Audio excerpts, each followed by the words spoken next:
Beware of people who fear the earth's destruction, but make no effort to save the world in which they live. They are demons too. They are controlled by fear. They are possessed by fear as it incubates in the heart and core of their very being, like receptacles for all sorts of disastrous energy. They are the gurus of dark meditation, and when the moment arises, these worried states of being provide the proper esoteric material which turns into building blocks for dysfunctional realities. The mind is a terrible thing to waste, but it is also a powerful tool even when it is rotting away. It assists in the decay of the environment due to the ego of the individual who possesses such a mind. What once was considered to be negative is now perceived as something positive. For years, I have been baffled by the fact that there are so many people in the world who believe that speaking out about the world's problems without providing an effective solution is a positive thing. Focus is still being placed on the negative principle, as if fate has no hope.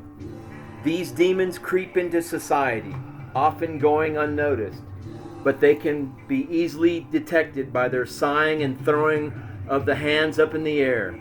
Their great laments of, "What can you do about it?" simply reveal their persistence on feasting away at the decay of the world and have proven themselves to be anything other than concerned. They are too lazy to think of a solution, but they will certainly entertain themselves for countless hours with the simple doctrines and ideologies of television. Their self-righteousness precedes them. Listen to the words that they use. "I told you that already. See, you should have listened to me." They want us to believe in their God, which is no more than a replica of how they think held out as some sacred symbol of the world according to their beliefs. And when the world doesn't conform to their ideas, they begin to pray. They have built a machine inside of themselves that guides them from one experience to the next, but they have no control of it. Are you frightened by the amount of responsibility it takes for you to live forever? There are people who commit crimes in an effort to raise money for their family. And one day the victims of these crimes will claim the members of the criminal's family as victims of their own.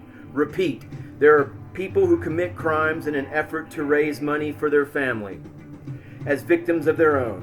Experiences like these happen on many levels due to the multiple personalities that so-called law-abiding citizens is in possession of. Every individual is the leader of a monstrous parade where all sorts of hideous creatures dwell in the psyche, and in front of the crowd is someone holding a flag of either domestic or foreign origin. The insanity of each person being their own president in a world where it is all about them is the foundation of spiritual capitalism. So what if people still have respect for a pregnant woman? So what if the father of the child has to worry about his own personal safety while walking home alone at night? Then the short-sighted individual cannot see that extending courtesy to a pregnant woman is a farce, especially if the man in society is not respected as contributing factor to the pregnancy as well. How are the men treated in your community? In cases such as these, we find that men are a mere reflection of a woman, and a woman is a mere reflection of her community. How often do you think about the vagina that you came from? In what ways is the vagina that you came from different than any other?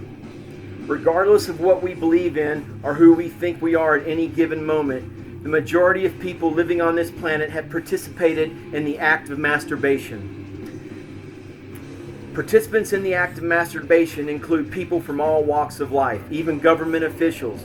Participation in this act clearly indicates that all human beings have the same needs despite the aesthetics of the superficial orgasmic world and all its propaganda.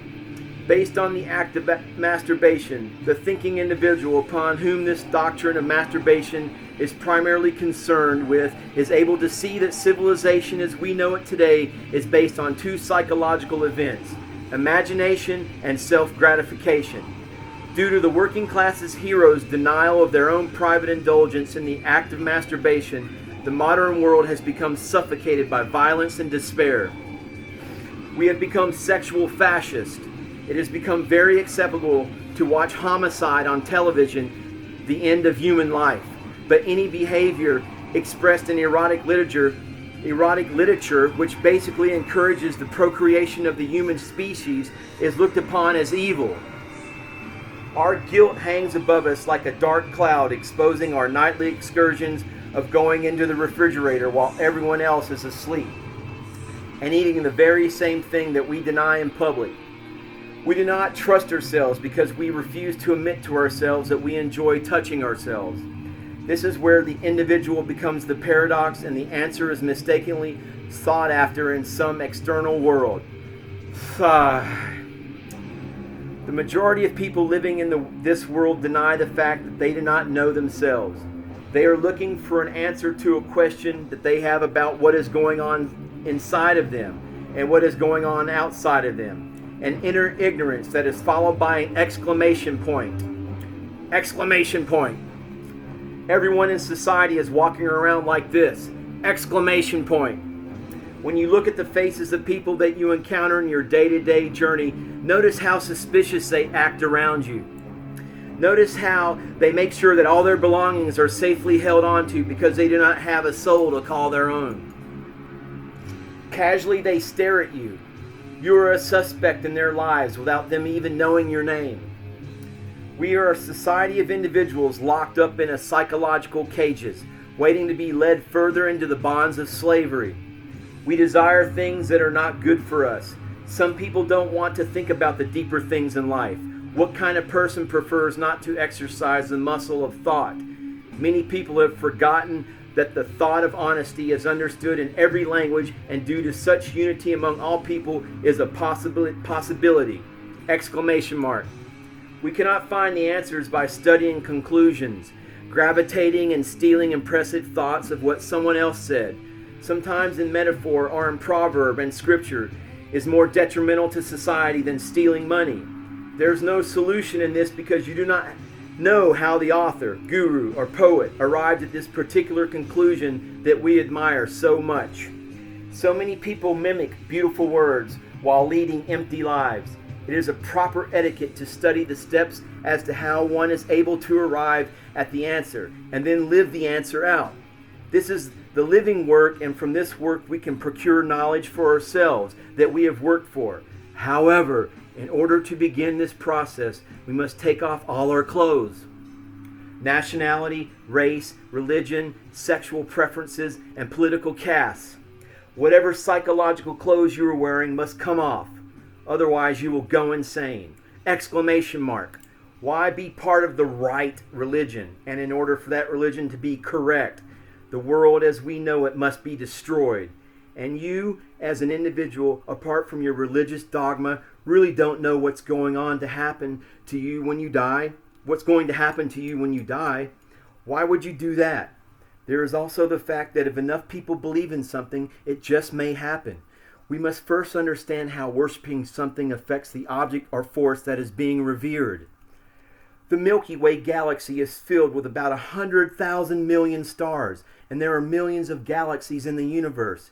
If anyone believes that the source of all this stellar energy is concerned with who inherits a piece of land in the Middle East, then that individual should not be allowed to take a seat in any government agency.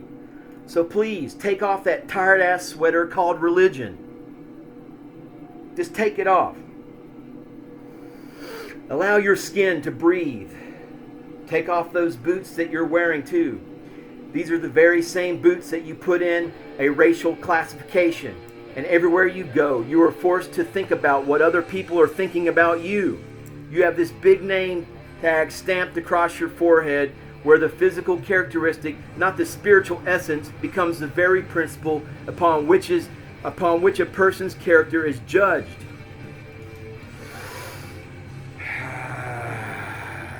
Now, in order for this way of thinking to stop, it has to begin with how we think of ourselves, how we think about ourselves. It's all about our perspective and approach to life. Martin Luther King's birthday is not an African American holiday, it's an American holiday because Americans had to learn equality. How can you kill millions of people and propagate the idea that they hate you when they haven't even lifted a finger against you? It's like smashing a dog's eyes out while he's licking the palm of your hand. The idea of race is not working out so well nowadays. We should examine race to see why it has become so valuable in modern society.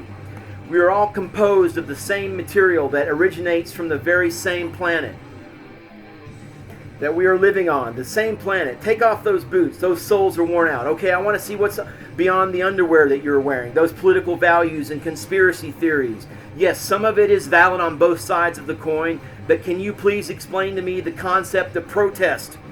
How effective is it when you have to get permission to protest from the same person that you're protesting against? Come on, take it off. Now, doesn't that feel a little bit better? I know it does. You have been wearing these psychological clothes for the majority of your life. They are dirty and stinking. You need to bathe your spirit and your mind. You are naked. This is intimacy, and without it, there is no spirituality, and without it, there is no survival. Let's make love.